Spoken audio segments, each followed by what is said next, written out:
doop, doop, doop. Danica, show everybody your shirt. I'm a spooky cookies. Spooky cookies. It's so cute. That's so cute. Stand by, please. Electric sound, wardrobe, wig, stage management, stage crew, flyers, and all technical departments.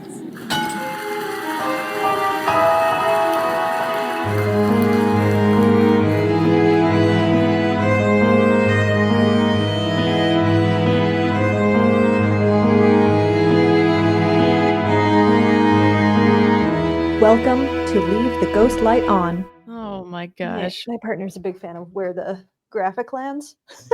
Oh, I definitely did that like on purpose a little bit. That's So just good I almost wish I could have like spread them out a little bit more. Just like eep. But yes, that was somewhat intentional. Now it doesn't look super intentional. Yeah, that's what I figured. I was like, if I did that, it would be extremely intentional looking. Oh no, you can't see my from this. I moved my skeleton friend. Yeah. Here, wait. Aw, I'm looking outside. Just looking out the window. That's so cute. And so I will tell you, the reason that I moved her to be posed like that is because I had people come and do maintenance on the outside of my windows here at my complex yesterday without warning, entirely without warning. Okay. And to the point that I even had to put up extra, like I hung sheets in front of my curtains because even with the blinds drawn, you could see through it. Oh, and I was like watching these people like eye level with me almost. And like, and I'm on the third floor. And on top of that, they also, this side of the building, they had not worked on at all. Like they've worked on a lot of other fronts of like facades of the building. This entire wall, no one has touched at all yet. And they chose the third floor, my bedroom window, to start it yesterday. Ew. I was very creeped out, and I immediately sent the office a message, and I was like, the fuck? Thanks for letting me know. Yeah, give some warning. Yeah.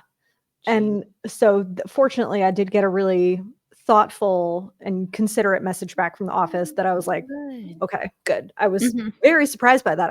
I will say. Yeah. But it really freaked me out. Yeah, that's definitely. And Kiri was not a fan either. Oh yeah, she was screaming at them. She was like, "There's a stranger looking at me," and I'm on the third he's floor. Real. He's not a ghost this time. Right. Did you guys get any totally non sequitur? Did you guys get any snow up there? Oh my gosh, it's snowing right now. Oh, still? Damn. Yeah. Oh we yeah. even got snow. Ooh, yeah. No, it's. Yeah. I think it snows at least like once a day here. Damn. Here, I'll send you a picture because I walked to the grocery store because I don't have a car. But yeah, this is what it looked like on my walk to the grocery store. I just sent it to you. Okay. Ooh, yeah, it's like a literal winter wonderland. Oh, so pretty. I've had to buy so many clothes since being here. So, because it's 17 degrees here. Oh God. Yeah, it's not quite that cold here, but this is actually what Raleigh looked like yesterday. Oh wow. We did get some good snow yesterday. It stopped like midway through the night. And you know, now it's warmed up to like almost 40, so it's mostly gone. But yeah. But I've got some great videos of Kiri rolling in the road. And she was like, yes. That's very cute. And wearing her little boots. That's so cute. Winter boots because of the salt and stuff on the road. We took but there were some really cool pictures that came from U of M.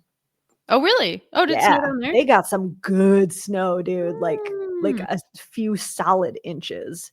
And like, you know how they shut that place down for 1/8 of an inch of snow the way that they do here in Raleigh. Yeah. But Memphis was like, that was like a solid like 3 inches of snow. Wow. Pretty cool. I should talk to my parents more. I've been pretty bad since I've been out here. I've been very like in the work mode and not on my phone like at all. It feels like.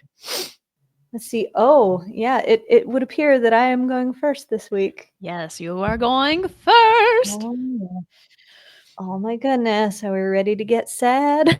Yeah, I'm actually so I feel like for season 2 so far, I haven't known a single one that you've been doing, whereas I feel like before we kinda, like, coordinated, and I feel like this is kind of fun, like, I'm blind right now, I have no idea what you're Yes, doing. I love So this. I'm mhm. actually a really big fan. Yeah, because like I said, before I feel like we tried to coordinate mostly for, like, to make sure we weren't, overlapping or, Doing like, the same "Oh, we'll thing. do" yeah, like or like, "Oh, we'll do 2 in New York," or something like that, but Right. now it's just like, Oh, remind me, I have a really good idea for my next, spooky ooky one. Okay. I have a really Sounds good idea. exciting. Okay, so, this one I'm doing is about the Strand Theatre in Brockton, Massachusetts. Mm. So, I have to turn this so I can actually see my notes. Okay. Brockton is about 25 miles south of Boston, and the only notable name on the list of people I saw that I recognized who are from Brockton Mhm. was Rocky Marciano, who's the boxer. Oh, Yeah, not Rocky um, Balboa. That's the only Rocky I know. that's a fictional person, but yes. No, no, it's not. Don't tell people in Philly, right? Don't tell people in Yeah. Philly that it's fictional. Um, so there are a few different dates I found associated with the opening of the Strand. Some state it was opened in March of 1916, and some state that it was November of 1918. Mm. And I'm not sure why these discrepancies happened, but in any case, it was built as a movie theater and vaudeville palace Ooh. on the site of what was uh, originally the Sheedy Theater, which was later renamed the Empire Playhouse, that had originally been built in 1907. Hmm. So the Sheedy or the Empire, built in 1907, was destroyed by fire April 7th of 1915. But it was just kind of standard like oil lamp, like oopsie Mm. doodle. Nobody was injured or anything. It was just like, well, shit, that's gone. Oops. Oops. As you do. Um, so then, yeah, either it was opened in 1916 or 1918, I'm not sure. But it had a seating capacity of 1685, which Wow. allowed the Strand to be marked as the largest playhouse in the city, which is, Hmm. I guess, I don't know why that's notable. I mean, how many other How many theaters other were in theaters yeah. Brockton in It makes sense if 19? they were, like, in the state, but yeah, in the city, they're like, "Ha we're Yeah, the biggest," and it's like, "Yeah, you're also the only okay. ones." That's kind of my thought. Mhm. Um, let's see. So the walls were brick and the roof was wood boards on joists supported by steel trusses. So, like the way that you're supposed to do it. Mhm. Um, interior walls were metal lath and plaster, as was the ceiling, which was suspended from the trusses. The lobby was an open area with 2 open stairwells on each end, providing access to the balcony. So, not just one central balcony. So, we're doing things right this time.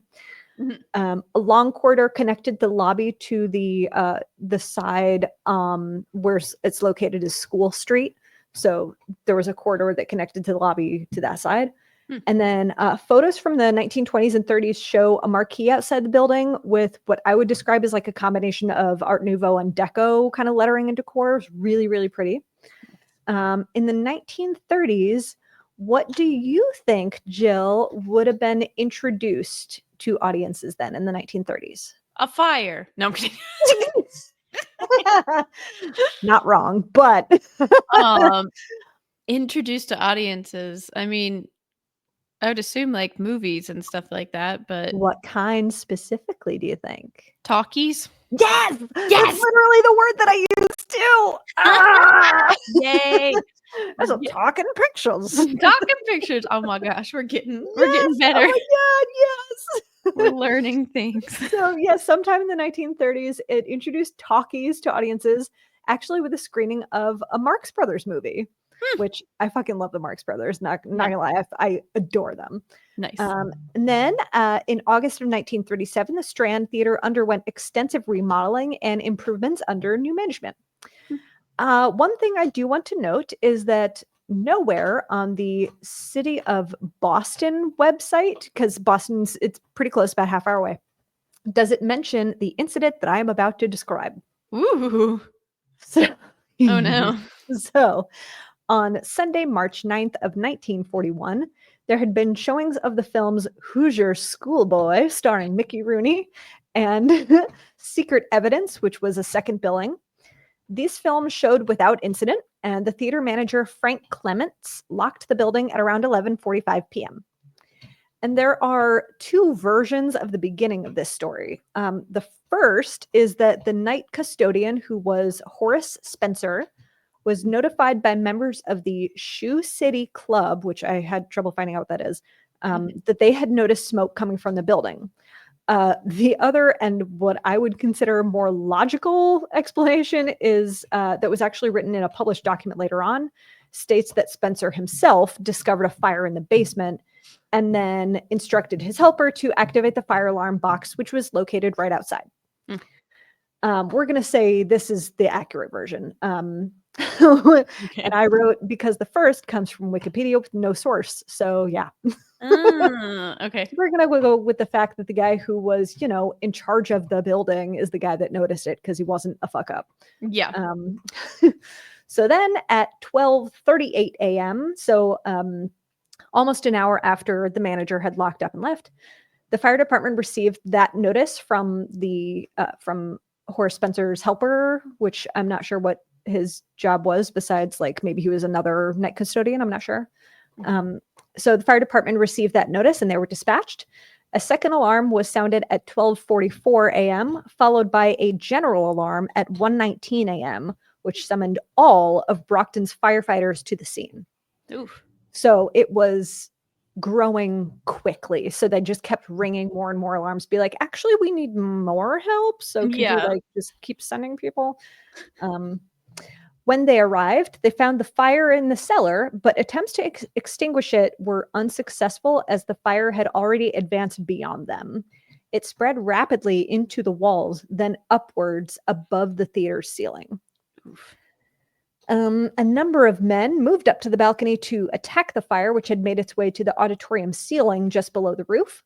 The first signs of visible outside fire erupted from the southwest corner of the building.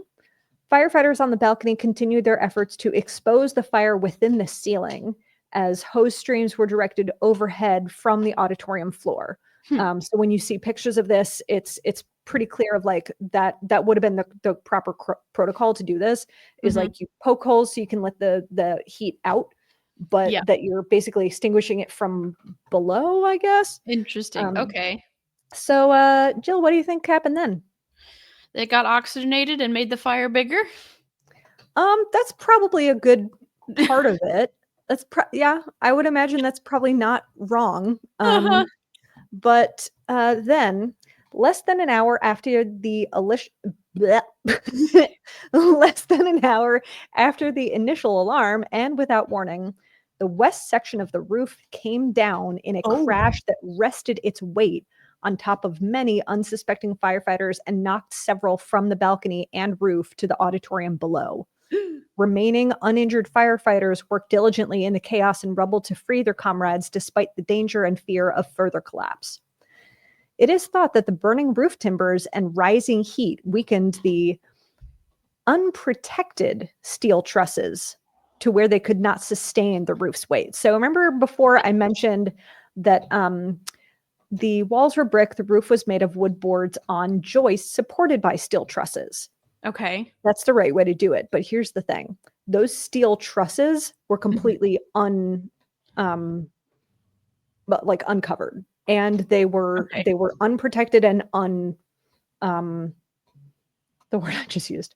They were unprotected from other like outside forces. So they were just kind of sitting there. Huh. Interesting. So they could not sustain the roof's weight because that metal was then bending because of the heat of the fire. Oh yeah, that makes sense. It got that hot. Oh. And so in all, 12 firefighters were killed in the fire and or the roof collapse. And a 13th died 2 days later in hospital. An additional 20 were injured during what was originally assumed to be a routine fire. The cause of the fire was never determined. There are images of the aftermath of this collapse where among the debris of the ceiling, you can clearly see those warped metal trusses. It's just like, it looks like damp spaghetti. Oh, like what a phrase. Sorry, not damp not spaghetti. Fully cooked, but like, just like damp spaghetti. Is that like antipasta? No, what's the term for when you cook the pasta and it's al still dente. al dente? It's not quite al dente. It's like just a little bit. It's still a little too undercooked. Okay. But I will say there's one picture where you can see the front of the balcony, and Huh. then the section of the roof that just went squish. I'm looking it up right It's now. just like, yeah, it's upsetting. Hmm.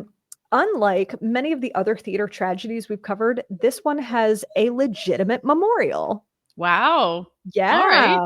Uh-huh. Oh my There is god. oh, you're looking at the pictures? Yeah. Yeah. It's Oof. rough.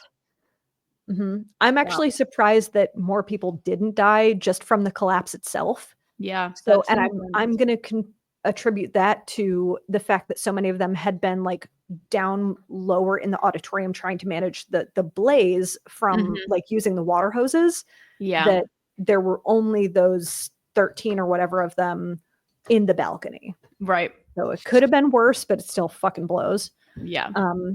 But yeah, so there is a legitimate memorial. There is a 10.5-foot tall bronze and granite statue of a Brockton firefighter in a 1940s uniform, kneeling down and holding an axe. The names of all 13 who lost their lives are engraved in the front of the memorial, which is actually only erected in May of 2008. Oh, wow. I know, yeah. Yeah, And then that's additionally, new. every year on March 10th, a commemorative service is held in honor of those who passed in this tragedy. And that is the story of the Strand Theatre in Brockton, Massachusetts. I should have a calendar. That would be cool is not the right word. If this episode came out on March 10th. Oh. I don't think it quite will. I'm looking at the calendar now. It might be like 2 weeks off or something, but that would be nifty. Oh, yeah. Yeah, I meant to do that. I need to do that. I actually thought you were going to be like, oh, wouldn't it be cool if we had a marked calendar of all the dates that all these tragedies occurred on that we've mentioned? I was like, Jill, that's fucked up, but that's not what you said. So, oh, is it? I like how you're like, Jill, that's fucked up, and in my head, I was like, that's brilliant. but it actually is kind of a good, because then we can like honor the people that passed away. We can do like a Mhm. commemorative service of sorts, or like mention like, hey, this is the anniversary of blah blah blah blah blah. I'm gonna do Maybe it. we should do that. I'm gonna make a calendar. Yep. Okay. Oh man. Well, that was those pictures Short and are sweet. short and sweet, but those pictures are intense. And Yes. so Oh yeah. I mean, I gotta say, like, anytime you see a theater fire and the amount of devastation it causes is just unimaginable. Like obviously, I think for me, the one that is always going to stick with me the worst is going to be the Iroquois. But my God, even this, I think it's because of the roof collapsing and just seeing that, like, it's terrifying. That's the one that reminds me of the Knickerbocker. I think that's the most intense one I did, where it was just like the entire auditorium was like completely full. It's just leveled and like, fuck. Yeah. Yep. Ugh. Man, theaters have so many disasters. That would be interesting, actually, though, for the calendar to see like the years that all of this happened. Yeah. You know, like, because we don't have a ton of new ones, which I guess is good. You know, so like, hopefully that means that things are getting better. Right? One would hope. But no, it'd be interesting to see, especially with the Iroquois being one of the worst and seeing like all the ones that are like around it. Right? Oh, yeah. Yeah. Yeah. Because I feel like there's so many that we go, did they not learn? Right? Like 2 years before that. What the hell? Yeah, exactly. So at least I think the one I did last week or something like that, that one was like, it burned 100 down. years before that. Yeah, it was and they were like, it'll be fun. Yeah, 100 years before the Iroquois, and it still burned down 4 times. Like, honestly, actually, some mistakes. Nah, that doesn't sound like us. No. So as we're recording, because we're doing a good job of doing all of these things ahead of time. Actually, the one that comes out tomorrow, 2 days from now, is the one that Eddie did, which you should definitely listen to. Yeah. Because that's the one where the theater also burned down 4 times, all of which were like tragic. Gug. That's the one where like it was like the ballerina's dress got caught on fire and she like ran around the whole theater and caught the whole theater on fire. Y'all. Can we stop with that? I know. Stop running around when you're on fire. Stop, drop, and roll. Stop, drop, and roll.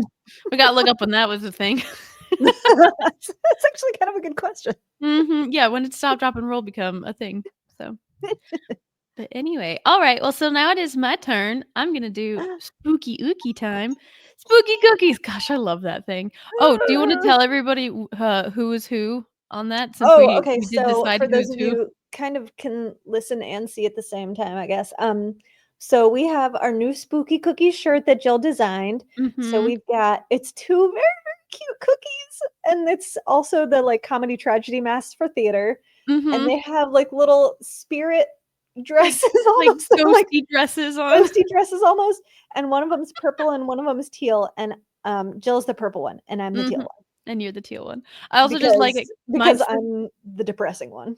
I was like, yeah, mine's the smiling one and yours is the like, ha! So fitting. That wasn't even on purpose. I think I just did those and then you were like, I'm taking the blue that one. was obviously me, isn't it? Oh, I love it. I love these shirts. I'm gonna make a mug for sure. Yay! I'm sorry I don't have mine on, but I'm also cold, so yeah, it's spooky cookies. Oh, and then on the back it has the yes. Yep. Yay! We're so cool. That's the name of the podcast. Look at us with merch. I know. Oh my gosh, we got merch. Somebody buy our merch. Yeah, does anybody want some merch? I want merch. I love merch. I love merch. Oh my god, speaking of, my mug that I'm using right now is again the ass butt one that I got from the 30 and Nerdy podcast guys. So hi again, guys. Miss y'all. We should do a crossover episode soon. That would be super, super fun. That would be so much fun. Let's do it. Oh yeah. Oh, yeah, man. when you guys listen to this, because I know they actually listen to this. Hello, ass butts. Hello, ass butts. God. Amazing. Oh my god, they're so cool. Well, okay, so mine today, I'm actually super excited about. Do you know what I'm doing today? So, for my spooky ookie theaters, I am doing one that I have personal experience with and is very near and dear to my heart. I am doing Utah Shakespeare Festival.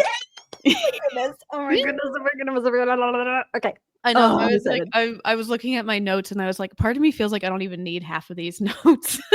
Nice. So like, I feel like I can recite so much of this just from memory. Oh my god, that's fun.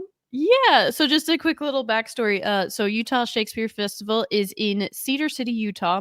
And that is where I have done my summer stock season for 4 summers.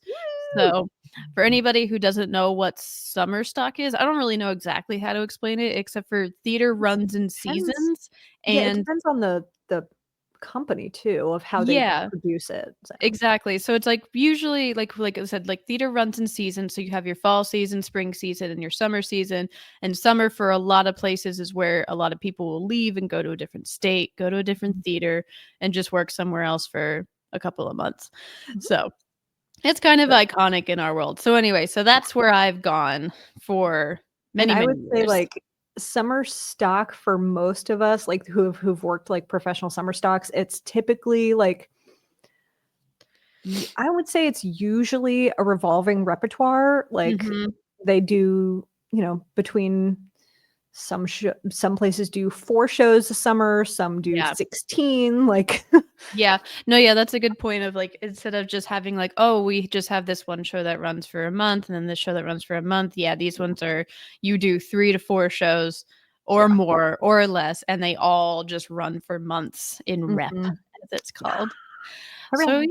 So Utah Shakes. That's my stomping ground. That's my home. I love it. I was a painter there. Anyway, so Utah Shakes, it only exists during the summer, and then during the school year, it is associated with the Southern Utah University, so SUU. Okay, yeah. Yeah, it's on their campus and everything, which is pretty common with a lot of summer stocks and all that kind of a thing. So fun fact, at Utah Shakespeare Festival and Cedar City, it has one of the most accurately replicated globe theaters in the world. Ooh, I like that. Yeah, so this I theater is like called accuracy. I'm a dork. yeah, so this theater is called, the Adams Theater, which was, named after the man who started the festival, Fred John Adams. Adams. Oh. Couple years off? Okay. Yeah, no, Fred Adams, who I Okay. have met many times, Oh, so yay! Oh. mhm. Yeah. So USF was started in 1961 and it opened Hmm. its first season in 1962.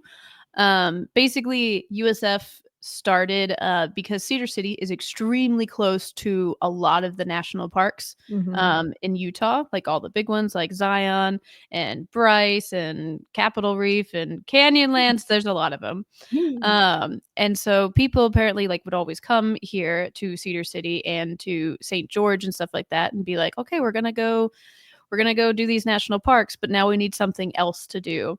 Hmm. And so basically, Fred, who was a professor at SUU, him and his girlfriend, and then later who became his wife, Barbara, Oh. came up with the idea of starting a Shakespeare festival.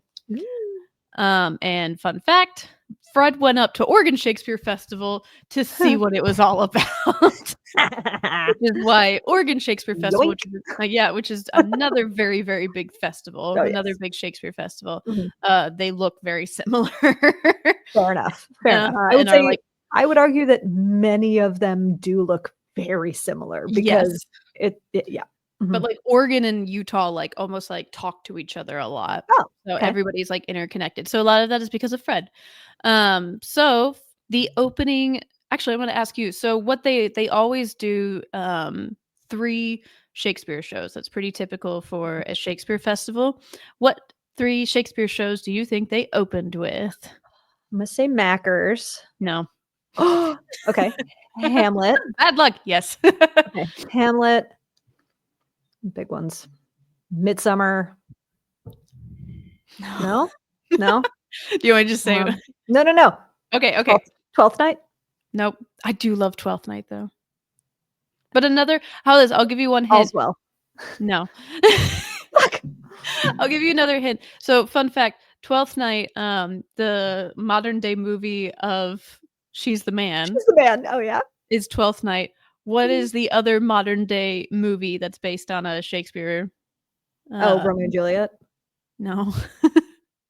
Oh. There's 100. 10 Things I Hate About You. Okay, so it's Taming of the Shrew. Yes. Okay. There you go. There's also O, which is a really good modern adaptation of Othello. Oh, I don't think I've seen that. Oh my god, it's with Mekhi Phifer, who's so gorgeous. Nice. Ugh. So they opened with The Taming of the Shrew, Hamlet, and then The Merchant of Venice, which I've never Oh. seen or heard of. I mean, I've heard of It it, is. sorry, but I don't know it at all. I got to see the wonderful, fantastic Jim Johnson in Mhm. that show. Just and I gotta say, and in oh my god. Who it was Guy Roberts, the guy who is the artistic director of Prague Mhm. Shakespeare, Mm. played the merchant. Mhm. And my god, like I've Yeah. always loved that soliloquy that he does about like if you prick us do we not bleed, like saying like, hey, Mhm. Jewish people are people, like, Mm. right? um Is that what The and Merchant of Venice is about? mhm. It Oh, I had is no idea. super, super anti-Semitic, and there's this gorgeous soliloquy of the merchant being like, how are we different? Mhm. How is it okay for you to fuck me over, and I'm not allowed to, like, be mad about when you fuck me over? Yeah, Hmm. but it's a really beautiful show, and it's problematic and really hard to deal with, but Guy Roberts as oh my god. Yeah. It was gorgeous. Yes, I Oh, do love that show. I Mhm, will have to look this up. So, it's quite good. Utah Shakes actually got me to a point where I, like, have seen a lot of Shakespeare. So, Mhm. before then, like, I always say, like, I'm a bad theater kid, but they've at least helped me out with that. There you go. Yeah. So anyway, so just to reiterate, so yeah, their opening season in 1962 was Taming of the Shrew, Hamlet, Merchant of Venice, and okay, maybe not the last like question, but I'm gonna ask you, how much do you think they made that summer? That first year? Sale? Yeah. What was the year again? 1962. $30,000. No. Huh. So I thought that this was very funny, but they made double what they expected. And so they were able to make enough money to continue going, but their profit was $2,000. Oh no. Oh, that And is they really all much. they wanted to make was 1,000. So they were like, "We did it, guys." Oh, yay. Oh. That's why I wanted you to guess, because you would never probably guess like a whopping 2,000, and that was a Tuesday. success. Oh, I love that because again, there a lot of Shakespeare people that I think and this is kind of goes with the fact that I was just talking to Mac again today about elsewhere and bringing more elsewhere down to Raleigh. Yeah. Is that we don't do it for profit. Like No. Well, and because also we love it. this show, like Utah Shakespeare Festival is huge now, but Yeah. its first 15 seasons were performed on like a temporary stage in the middle of a field. Like, in Damn. the middle That of is the quad. So it's like they didn't have, like, crazy sets and all that kind of a thing going on necessarily. So it's that's really like cool. yeah. And then also something that's really iconic with USF, and you'll have to tell me if this is normal for most Shakespeare, but Barbara, again, his girlfriend slash now wife, really wanted to make a green show, which, like I said, is iconic for Utah Shakes. Do you know what that is? Is that, like, a common thing? It might As in, like, environmentally friendly? No. Okay, so no. No, I don't. Okay, so, like I said, it's very much so, like, closely associated with USF. Like I said, I wasn't sure if it was normal for Shakespeare festivals to do it, but basically what the Green Show is it is a free, like, 15-minute show before you go and watch the Shakespeare show. Oh, Yeah, okay. and I it's didn't realize that's what that was called. Okay. Yeah, and so, like, right now, what they have is they have, like, a little temporary stage right outside, like, the big, like, Shakespearean theater, where usually whatever show they have on that night, the green show will have, like, something kind of to do with it, like, at Okay. least, like, kind of, like, similarly associated, but they just put on it's like little, like, skits and all that kind of a Oh, thing, so it was super that's cute. really cool. I like Yeah, that. and, like, that's very like, the entire, like, city will come out and come and see that, Oh, because it's free love and that. everyone sits on the Yeah, lawn, so I love that. That's cool. yeah, it's very cute, but yeah, Barbara very much so insisted on it.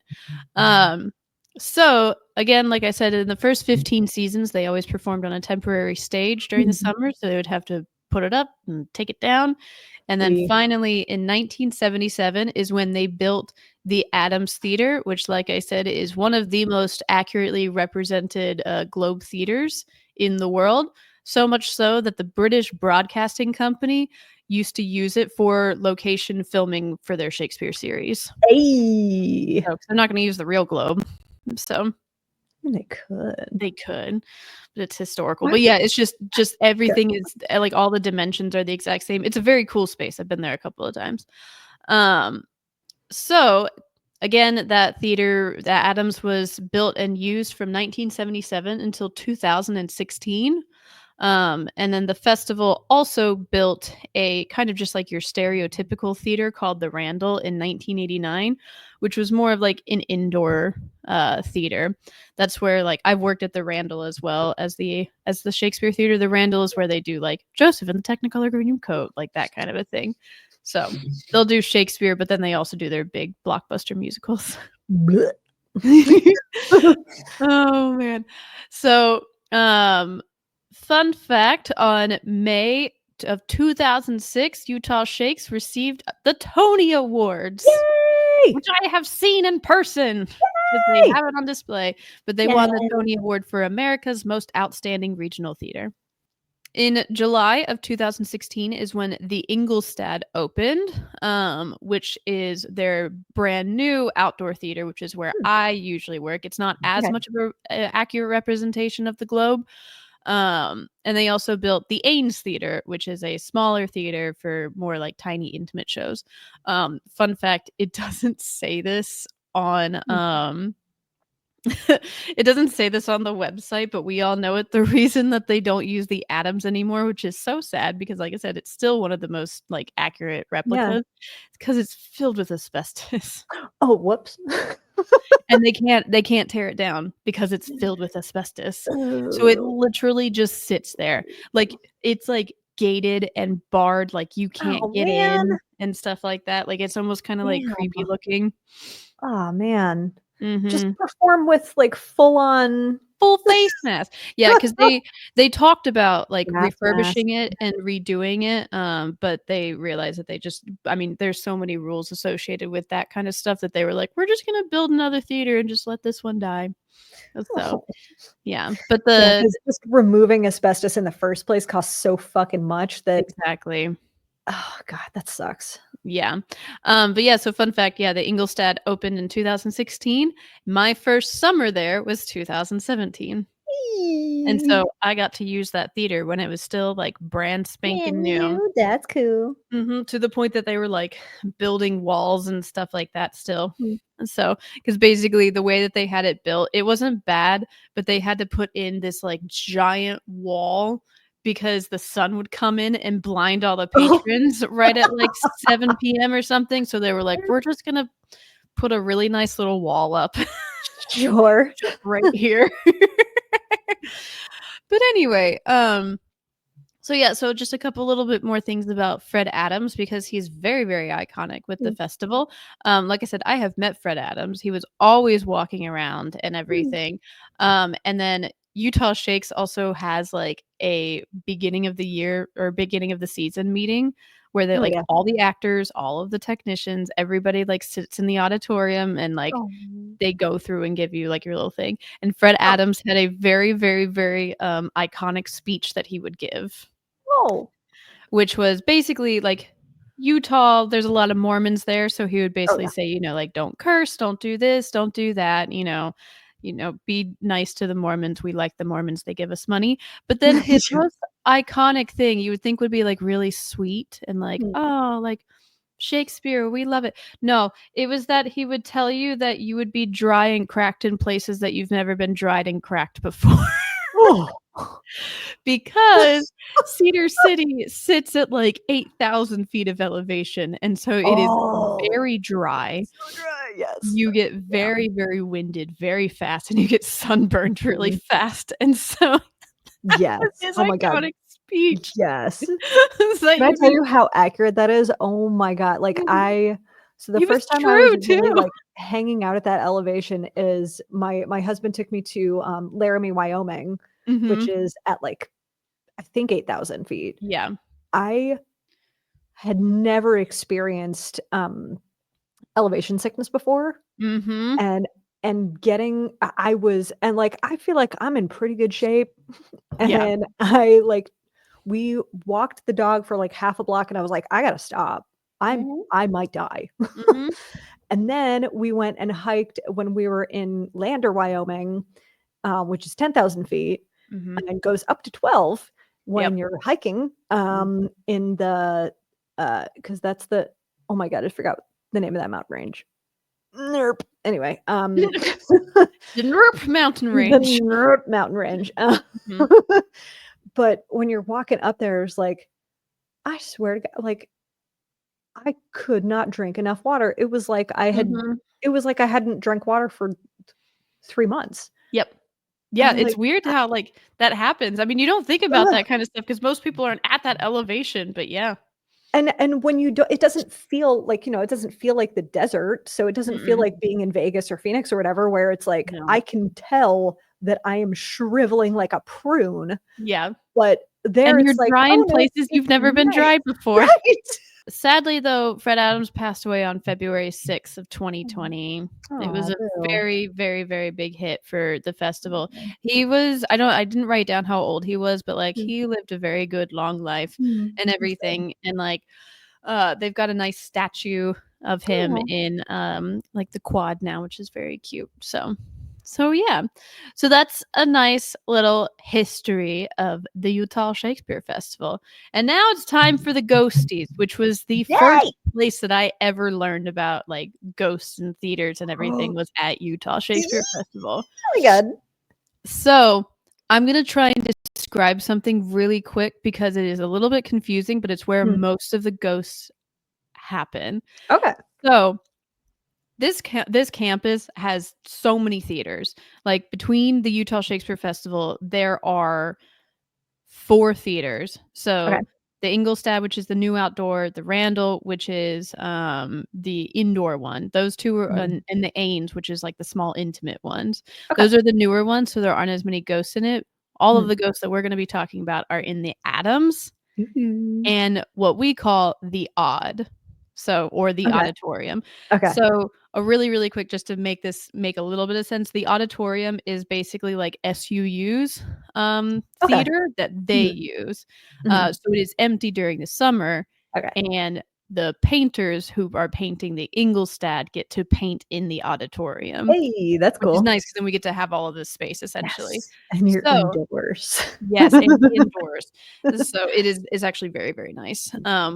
So the Odd is right next to the Adams. The Adams is a standalone building. The Odd is attached to a couple of other things that are like some offices and rehearsal. That's where the rehearsal rooms are. Okay. That's where like the costume shops used to be. So there is a tunnel that connects the Adams to the Odd underground. So that basically when performers were performing in the Adams, they could go to like their like dressing rooms underground and not have to walk outside. Yeah. It is creepy. I was taken there on my very first day. It is a weird thing and not something that you would expect because it is like it's not like a like, oh, it's a nice little like big like no, it is like the walls are like this wide and there's like pipes everywhere and all of this weird stuff. And you can walk completely under like the under the stage, under the audience seating, and then go all the way to the Adams Theater. It's very creepy. Why would they make it that little? Like I don't know. You're gonna use it for a passage for humans. I have Make no it human-sized and not horrifying. I have no idea, but it was horrifying. So yeah, so essentially, like I said, that's where the old costume shop was. It was built so that actors could use it to move discreetly from their dressing rooms to the stage. However, though, you do have to crouch to avoid low-hanging pipes. It's dark, it's cramped, it's eerie, and it's a perfect setting for ghosty activities. For smashing your head into pipes. Well, because also, like, there's like it's not used anymore. Yeah. It hasn't been used for years. So like when I was there, it was creepy because it's just empty now. And like the costume shop, they have a brand new costume shop. So the costume shop's not even used. It's just straight up abandoned creepy places. Oh man. God, Yeah. all that space go to waste. That just makes my theater heart so sad. I think they use it during this school year. Okay. Just not during the summer. So, but anyway, I'll give a really, really quick thing. I haven't like experienced hardcore ghost stuff, or at least I hadn't up until like this point for sure. But when we would paint in the Odd, the bathrooms were in the basement, and you 100% got like a creepy feeling down there. God. And it was to the point that the men's bathroom was closer, and I used to use the men's bathroom. Oh yeah. Because I was like, I'm not walking to make it less creepy. Yeah. No, and like the lights were always off down there too and everything. But like you just had like that like hair on the back of your neck standing up kind of a thing. Oh God. Yeah. Okay, so we do have a couple of notable ghosts in these theaters. Okay. So the first one is the girl in the blue dress. And I've heard of all of these, so this is kind of fun. Okay. So the girl in the blue dress is fairly notorious. According to Adams himself, a girl either fell or threw herself from the balcony of that auditorium. And at the time, she was wearing a blue dress. And basically, over the years, people have reported seeing her quietly materializing in the theater or hearing her play Claire de Lune. That's very creepy. Ooh. She also apparently, like, disappeared for a couple of decades, like, people, like, saw her ghost for a while, and then all of a sudden, like, she disappeared, and then now she's come back, which Ooh. is extra fun.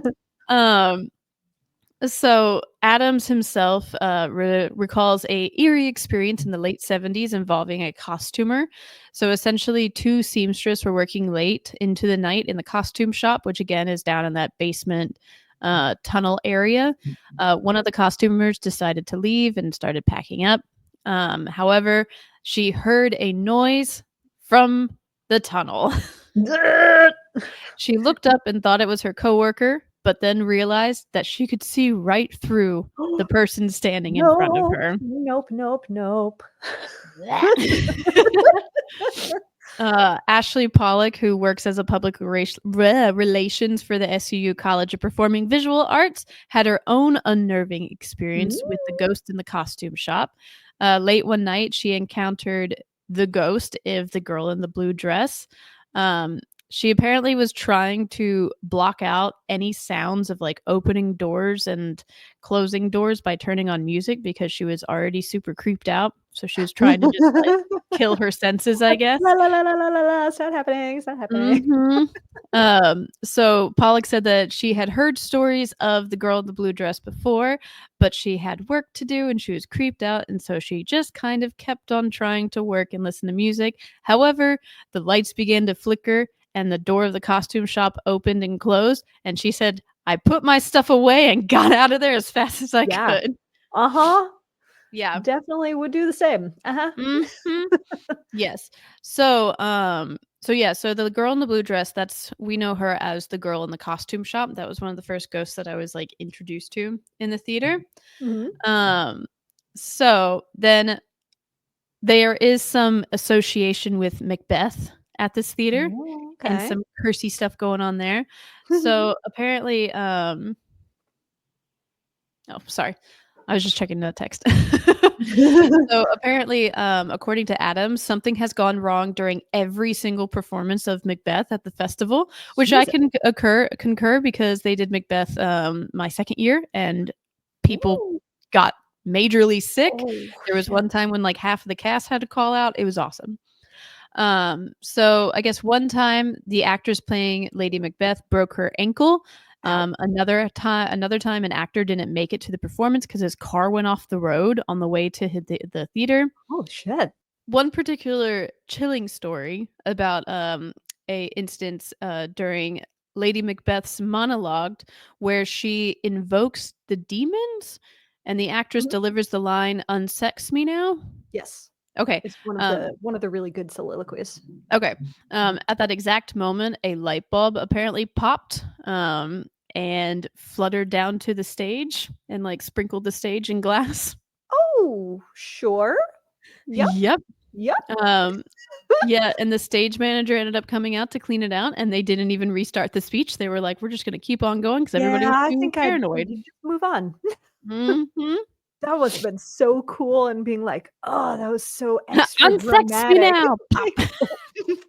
That's like my experience watching Macbeth at Utah Shakes. Like I said, I think that was my second summer. Was during the final dress rehearsal that I went to go see. It started raining in like during intermission, and the theater is outside, it's open. And so they literally had like the trap door open with like a pit that looked like the cauldron, and so the witches were doing their like whole chant while it was literally like raining, and it wasn't thundering, but like the lightning was just like lighting up the sky and everything. It was fucking cool. I'm not Awesome. gonna lie. That was super cool. Okay, so this is the one that I know the best. So this is the ballerina. So this ballerina is kind of tied to the Old Main, which is an old building on campus that's really close to the Addams family. But basically, there's a tale of like what? Sorry. I just heard Addams Family. Oh, I probably said Addams I'm 10 Family. years old. The Addams Theater. I probably said Addams Family, my bad. An old building on campus that's near the Addams Theater, not the Addams Family. So basically, late at night, you can hear tapping feet around the stage. However, though, this is, like I said, this is my original story. The ballerina is not alone. She is often, if you see her, there is also a man in a top hat sitting in the audience watching her. Oh, So okay. the quote, so SUU like embraces all of these ghosts. And so the quote from like their historical book says, long ago, a jealous husband of a ballerina walked through the tunnels. When he looked through a grate, he had a perfect view of the stage and saw his wife dancing with another man. In a fit of rage, he murdered his wife and the unknown man. And soon after, he committed suicide to his overwhelming grief. Oh. Mm-hmm. So whenever you see the ballerina in the Adams building, like I said, it's always accompanied by the top hat man. And she's pretty like docile, but the top hat man is terrifying. Like he like very much so is guarding her, and so people are like they don't think that that's her husband, they think that that's her dance partner. Oh shit. Mhm. Yes. Oh. And he becomes very upset if he catches you watching her. Oh my god, that was terrifying. What just happened? Oh my gosh, my like heartbeat just like, huh. I think my neighbor like ran across their ceiling. Oh my god, that was terrifying. I know. Now I'm scared. Oh god, I just have to get through this one thing. Please, ghost, let me get through this one thing. This is the only ghost that I have experience with, so maybe I'm making them mad. So anyway, so the seamstress brought her daughter to work. She got really involved in work. The young daughter basically started to wander around, found herself onto the stage, got tangled in pulleys and ropes, and ended up dying. Oh shit. So that little girl now haunts the dye room, which is where I have been. And I have had this experience where like you have like the hair standing up on the back of your neck. God. But there is a rule that whenever you go into the dye room, you have to say hello and goodbye to the little girl. Otherwise, she will sabotage your shows. Oh, do you know her name, or is it just like, hi, little girl? Yeah, you just say hi, little girl. Oh my god. Yeah. But no, I've had that one because to get to the dye room, you have to go through the creepy tunnel. So, but yeah, so that's Utah Shakespeare Festival. And then really, really quick to finish it off. So essentially like because the painters who paint the Ingolstadt paint in the odd, and we are there, like I said, like by ourselves, like there's no administration around. So it is like 5 to 7 of us in this entire gigantic creepy building by ourselves for the entire summer. So everybody gets like the rundown of like the scary stories essentially. And so you kind of immediately are already like, this place is creepy. I don't even know if I believe in things, but I'm still creeped out. Right? Oh god. Mm-hmm. So in 2021, I went back for just like a temporary. Of course, then I just had a small heart attack because my fucking ice maker decided that that was the right moment to just make ice. Oh my gosh! It hasn't gone off this whole fucking time. Has not gone off once, and all of a sudden, an hour and 4 minutes into recording, it's like, now. Like, what the hell? Man, Come what on, is dude. happening to us? Oh. Okay, so anyway, you kind of are almost like everybody hears all the stories. We all tell ghost stories. You know, we're all listening to creepy podcasts together. So 2021, like I said, I went back to Utah Shakes for just a couple of weeks because that was during the pandemic when nobody had jobs and I was waiting to get called back to Cirque. But anyway, so I had already left at this point, and then basically in the odd, all of the painters were starting to get super freaked out because up in the grid, they could like hear stuff going on and like tapping and noises, and they always felt like they were being watched. And like I heard about this and I was like, freaking ghosties in the odd, it's terrifying. Come to find out, this went on for a couple of weeks. And then one day when they were all in there painting, a pencil fell from the grid and almost hit one of the girls. And they looked up and there was a dude in the grid. Oh, no. They immediately called the no. police. The police came and, like, chased him out, and I think it was essentially like a homeless guy or something like that, but he had been living I in the remember you grid. saying this. Mhm. He had been living in the grid for, like, 4 or 5 weeks, just watching the Wow. painters Oh my every god, that's single day. horrifying. That's disgusting. Oh my god. Mhm. Yep. Like, I can abide somebody being like, "I really need shelter." Like, Mhm. yeah, I get that. Please don't be a fucking creep. Yeah. No, he just straight up lived up I there. draw the line at creep. Yeah.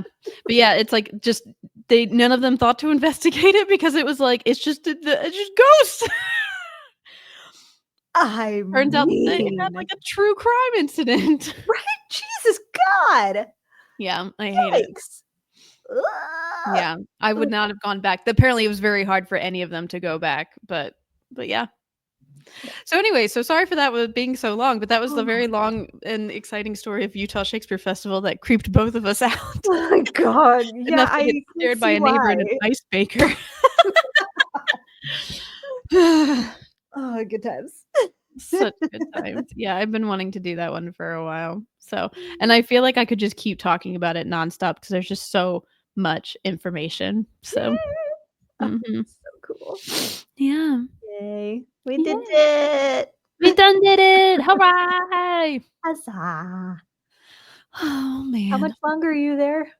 2 more weeks. 2 So, still got full 2 weeks. Yeah. Sweet. Yeah. But now Yay. I'm gonna go over to my friend's house and watch some American Horror Story, Hell yeah. and then I'm gonna go to the gym. Ew. Ew. How dare you? Until next time, don't forget to leave the ghost light on.